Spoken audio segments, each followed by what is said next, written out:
একটুখানি রোদ উঠতেই করে নিলাম কিছুটা ছাদের কাজ। দেখুন যেখানটা পদ্মবাগান ছিল করে নিয়েছি ওখানটা পরিষ্কার। তো এই কাজটাই আজকে দেখাবো। আর দেখাবো একটা গাছ আমি রিপোর্ট করেছি, সেটাই দেখাবো। সেটাও জলেরই গাছ। তো কী গাছ সেটাও বলবো। তো চলুন ভিডিওটি শুরু করা যাক। নমস্কার বন্ধুরা, আমি বর্ণালী আর আপনারা দেখছেন সবুজ ভালোবাসা।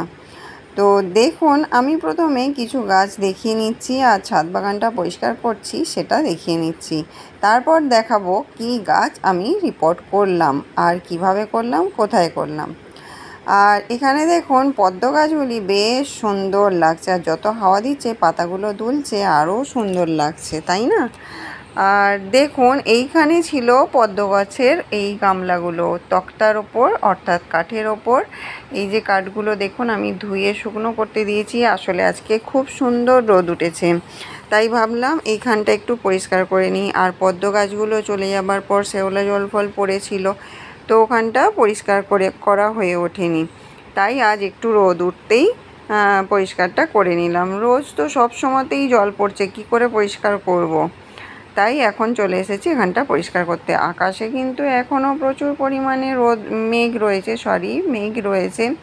আর এখান থেকে একটু একটু করে সূর্যি মামা একবার করে বেরোচ্ছে আর আবার ঢুকে যাচ্ছে। আর ভাবলাম ওই যতটুকু মানে সূর্যি মামা দেখা দিচ্ছে ততটুকু আর কি আলোতে একটুখানি পরিষ্কার করে নিই।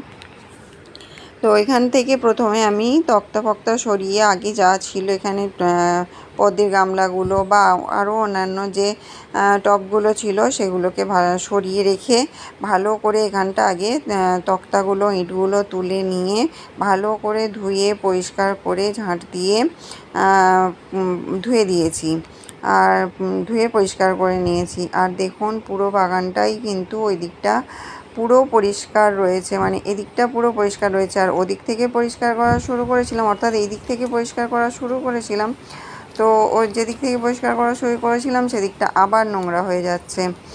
তো এটাই বর্ষার কাজ, একদিকে পরিষ্কার করব তো অন্যদিকে নোংরা হবে, আবার অন্যদিকে পরিষ্কার করব তো আরেক দিকে নোংরা হবে। আর বর্ষায় ছাদে জল দিতে লাগে না মানে গাছেদেরকে, কিন্তু ছাদকে পরিষ্কার করবার জন্য জল খরচ আমাদের একটু হয়েই থাকে আর খাটুনিও হয়ে থাকে। আর দেখুন অনেকটাই রোদ দেখা যাচ্ছে, আর এই ফাঁকেই আমি করে নিচ্ছি ছাদ বাগানটা পরিষ্কার। আর এখানে শমী গাছটা আমার দেখুন কত সুন্দর হয়েছে। আগের বছর গিয়েছিলাম পুরী বেড়াতে, তো বেশ সুন্দর শমী গাছটা তার আগেই ছিল, তো তারপর শেষ হয়ে গিয়েছিল, মানে পুরোটাই নষ্ট হয়ে খারাপ হয়ে গিয়েছিল। তারপর অনেক চেষ্টার পর দেখলাম একদিন পাশ থেকে গাছটা আবার বেরোচ্ছে। তারপর যত্ন করে গাছটা এখন এই অবস্থায়। আর এখানে বট গাছ, নিম গাছ, অশ্বত্থ গাছ, এই গাছগুলো একটু দেখিয়ে নিলাম। আর এইখানে লেবু গাছটাও দেখুন বেশ সুন্দর, প্রচুর কচি কচি পাতা এসেছে। পাশেই রয়েছে কুলেখাড়ার গামলা, ওতে প্রচুর কুলেখাড়া হয়েছে। আর দেখুন এই যে আমি একটু পরে এসেছি, এখানটা দেখুন পুরো পরিষ্কার হয়ে শুকনো হয়ে গেছে। তো আমি এখানে বিছিয়ে নেব তক্তাগুলো। আর বিছিয়ে নেবার পর যে গাছটা আমি রিপোর্ট করব সেটা করব। আমি ওই কাজটা করেছিলাম, অর্থাৎ ধুয়ে দেওয়ার কাজটা করেছিলাম সকালে, আর এখন যেটা আপনারা দেখছেন এটা বিকালে, মানে তারপর আর বৃষ্টি হয়নি। ছাদটা পুরো খুব সুন্দরভাবে দেখুন শুকিয়ে গেছে। তো বিকালবেলা এসে আগে ভাবলাম তক্তাগুলো ভালো করে ইঁট দিয়ে বিছিয়ে আগে তারপর পদ্ম গামলাগুলো বা আর যা যা গাছ ওখানে ছিল ওগুলো ওখানে সুন্দর করে গুছিয়ে দিই। আর তারপর করব ওই যে একটা গাছ রিপোর্ট করব বলছিলাম, ওই গাছটা রিপোর্ট।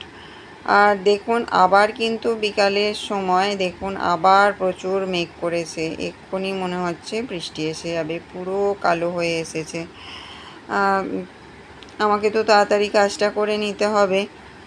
তো চলুন আমি আমার কাজটা একটু তাড়াতাড়ি করে নিই। আর বাড়ির আশপাশটা দেখুন, এখানে রয়েছে একটা বিশাল বড় পুকুর, আর ওই দিক দিয়ে রাস্তার ওপারে রয়েছে অনেকগুলো বাড়ি। তো বাড়ির আশপাশটা একটুখানি আপনাদের দেখিয়ে নিলাম। আমার বাড়ির আশপাশে কিন্তু অনেকগুলো পুকুর রয়েছে, সেটা কোনো সময় আপনাদেরকে দেখাবো।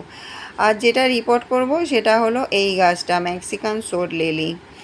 আর এই গাছটার অবস্থা খুবই খারাপ। যখন পদ্ম গাছ রিপোর্টিং করেছিলাম তখন এই গাছটা রিপোর্টিং করবার কথা ছিল, কিন্তু করে উঠতে পারিনি। আর দেখুন এমন শেকড়গুলো জড়িয়ে গেছে, আমাকে খুরপি দিয়ে কেটে কেটে এইটাকে বার করতে হচ্ছে। খুবই কষ্ট হয়েছে এটাকে কেটে কেটে বার করতে। আর প্রচুর এখানে আগাছাও জন্মে গিয়েছিল, আর শিকড়গুলো মানে এতভাবে জড়ো হয়েছিল যে এখান থেকে কেটে বার করতে খুবই অসুবিধা হচ্ছিল। আর দেখুন আমি এই গামলাটাতে তৈরি করেছিলাম পাঁক। এই গামলাটাতে আর একটা গামলাটাতে যে ওই যে যাতে আমি পেঁপে গাছটা রিপোর্ট করলাম, আপনাদের দেখিয়েছিলাম একটা ভিডিওতে, পেঁপে গাছের রিপোর্টের ভিডিওতে, তো ওইতেও তৈরি করেছিলাম পাঁক পদ্ম গাছের জন্য। আর ওইটা তো কাজে লাগিয়ে দিয়েছি পেঁপে গাছ রিপোর্ট করে। আর এই গামলাটাতে কিন্তু পাঁকটা ছিল, আসলে এই গাছগুলোকেই পটিং করবার জন্য রেখেছিলাম পাঁকটা, কিন্তু এই গাছগুলোকে পটিং করবার সময় করে উঠতে পারিনি। আর আজকে ভাবলাম অনেক দিনই হয়ে যাচ্ছে, গাছটাও নষ্ট হয়ে যাচ্ছে, দেখুন পাতাগুলোও ছিঁড়ে গেল। আর ভাবলাম যে করেই নি। তো আজকে এখানটা গোছাচ্ছিলাম বলে একদম এটাকে ওই কাঠের ওপর রেখে দিয়ে আর এই মেক্সিকান শোর লিলির গাছগুলো তুলে নিয়ে, মানে তুলতে খুবই কষ্ট হয়েছে, বললাম না, ওই খুরপিটা দিয়ে কেটে কেটে আমি মানে তুলেছি। আর কয়েকটা চারাও রয়েছে, দেখুন চারাগুলোও আমি বসিয়ে দেব। ওগুলো খুব বড় বড় গাছ ছিল, আর এগুলোর চারা তৈরি হয়ে গেছে। এই চারাগুলোও আমি বসিয়ে দেব, তারপর যখন ফুল ফুটবে আপনাদের কাছে শেয়ার করব। খুব সুন্দর ফুলগুলো দেখতে হয়, খুব দারুণ লাগে। একটা করে স্টিক ওঠে, একটা করে নয়, একটা দুটো করে স্টিক ওঠে, আর ফুলগুলো সাদা হয়, খুব সুন্দর দেখতে লাগে ফুলগুলো। যখন ফুলগুলো ফুটবে, গাছগুলো একটু বড় হবে, তখন আপনাদের কাছে অবশ্যই শেয়ার করব। তো দেখুন কথা বলতে বলতে আমার এই কাজটা করা হয়েই গেল, এই গাছগুলো বসানো হয়ে গেল। আর এই গামলাটায় দেখুন পুরোটাই কিন্তু রয়েছে পাঁক। আর এখানে জল ছিল অনেকটা, আমি জল সমেত আনতে পারবো না বলে জলটা ওদিকে ফেলে দিয়ে নিয়ে তারপরে এই গামলাটা এদিকে নিয়ে এসেছি। এই গামলাটাও একটু ফাটা ফাটা মতন হয়ে গেছে, এক দু জায়গায় ফেটেও গেছে, আনতে গিয়ে একটু ফেটেও গেল। আর পরে আবার যখন রিপোর্টিং করব তখন দেখা যাবে। এখন তো এই গামলায় পাঁকটা রেডি আছে, এই গামলাতেই এখন এটা বসিয়ে দিই। কেন, পাঁক রেডি করা অনেকটাই কষ্টের ব্যাপার, যারা বানান তারা নিশ্চয়ই জানেন।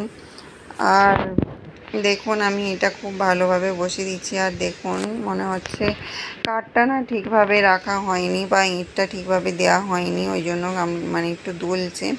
ওখানে কিছু নিচেটাই দিয়ে দিলেই আবার এটা সমানভাবে বসে যাবে। আর এটাই ছিল আজকের ভিডিও।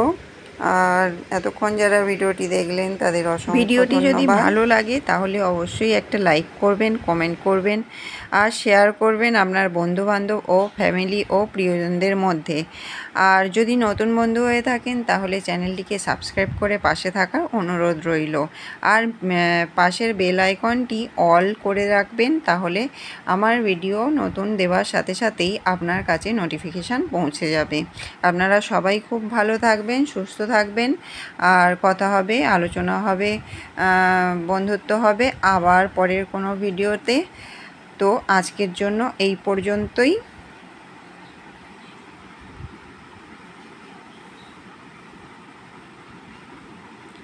টাটা।